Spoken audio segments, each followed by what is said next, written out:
নগাঁও জিলাৰ চালনাৰ ১ নং চিমনা বস্তিত চাঞ্চল্যকৰ হত্যাকাণ্ডৰ ঘৰৰ ভিতৰত উদ্ধাৰ এগৰাকী মহিলাৰ মৃতদেহ। মুৰ্মুক্ষু অৱস্থাত উদ্ধাৰ আন এগৰাকী মহিলা। মৃত মহিলাগৰাকীৰ নাম মায়া কৰোৱা। মুৰ্মুক্ষু অৱস্থাত উদ্ধাৰ হোৱা মহিলাগৰাকী ববিতা ভূমিজ। একেটা ঘৰতে দীৰ্ঘদিন ধৰি বসবাস কৰিছিল দুয়োগৰাকী মহিলাই। মৃত মহিলাগৰাকীৰ শৰীৰত আঘাতৰ চিন স্পষ্ট। আহত মহিলাগৰাকীক ইতিমধ্যে প্ৰেৰণ কৰা হৈছে চিকিৎসালয়লৈ।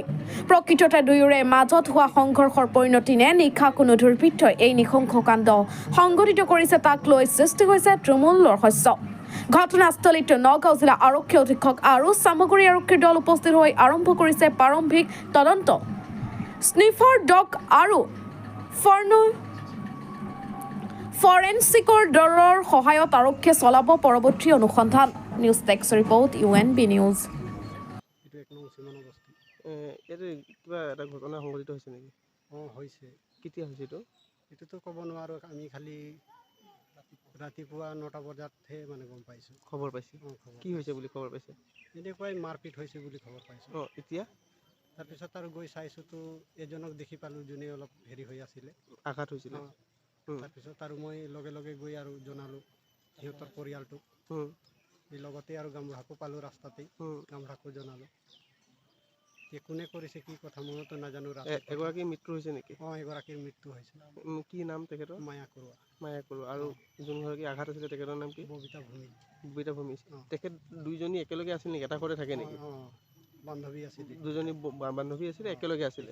কিন্তু দুইজনীকে ৰাতি কোনোবা কোনো দুৰ্বৃত্তই এই ঘটনাটো সংঘটিত কৰিছে বুলি আপুনি সন্দেহ কৰিছে নেকি? তাৰপিছত আপোনাক আৰক্ষীক খবৰ দিছিলে? আৰক্ষী আহিলে তদন্ত কৰি আছে। এতিয়া নগাঁও আৰক্ষী অধীক্ষকগৰাকীও আহিছিলে, আপোনালোকক কিবা কথা পাতিছে নেকি? এতিয়া আহিছিলে, মই কথা পাতিলোঁ। এতিয়া ক'ৰ পৰা আহিছে মইতো নাজানো। যোনে যেনেকুৱা সুধিলে তেনেকুৱা কৈছে। এতিয়া আপোনালোকে কি তদন্ত বিচাৰিব নেকি আৰক্ষীৰ লগত? তদন্ত মানে এতিয়া যোনেই কৰিছে মানে সঠিক বিচাৰটো হ'ব লাগে আৰু সঠিক তদন্ত কৰি দিব লাগে। যোনে কৰিছে তাকো দোষীয়ে শাস্তি পাব লাগে। এতিয়া যোনগৰাকী আঘাতপ্ৰাপ্ত মহিলা আছিলে তেখেতক মেডিকেল কৰিবলৈ লৈ গৈছে। মেডিকেল তাৰ হেৰি জোঁৱাই এটা, ছোৱালীৰ জোঁৱাই আৰু এটা ভতিজা ল'ৰা মেডিকেললৈ লৈ গৈছে।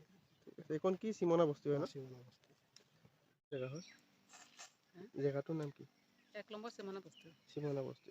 ইয়াতে কি হৈছিলে মানে ঘটনাটো? এইটো ঘটনাটো আমিতো দেখা নাই, এইটো ৰাতিৰ ঘটনা হয়। আমি ৰাতিপুৱাহে গম পাইছোঁ। কি গম পাইছে ৰাতিপুৱা আপোনালোকে?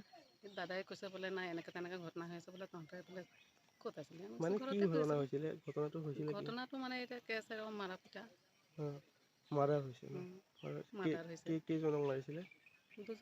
দুজনে। কি নাম আছিলে?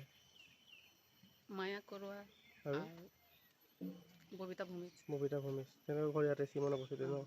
মানে ৰাতি কোনোবাই দুৰ্বৃত্তই মাৰি থৈ গৈছে। কোনো দুৰ্বৃত্তই ইয়াতে মাৰি পেলাই থৈ গৈছে। এগৰাকী মৃত্যু হৈছে ন? আৰু এগৰাকী হস্পিটেলত। আপোনালোকে খবৰটো ৰাতিপুৱাহে পাইছে? তাৰপিছত আৰক্ষীক খবৰ দিছিলে? আপোনালোকে পুলিচক খবৰ দিয়া নাই? আপোনালোকে গাঁৱৰ মানুহে দিছে, তাৰপিছত পুলিচ আহিছিলে। আৰক্ষী SP জন আহিছিল নেকি? আৰক্ষী অধীক্ষক আহিছিলে কিছু সময় পূৰ্বে? নাই এইটো মোক ক'ব নোৱাৰে আৰু সিহঁতেই জানে। পুলিচ এইবিলাক মাতিছে, মানুহ সিহঁতেই খবৰ দিছে। আপুনি আৰু ওচৰ চুবুৰীয়া হয় ন? এইটো মোৰ ঘৰ। আপোনাৰ ঘৰৰ ওচৰৰ কাষৰ ঘৰটো। আপোনালোকে ৰাতি একো গম পোৱা নাছিল নেকি? একো গম পোৱা নাই ন?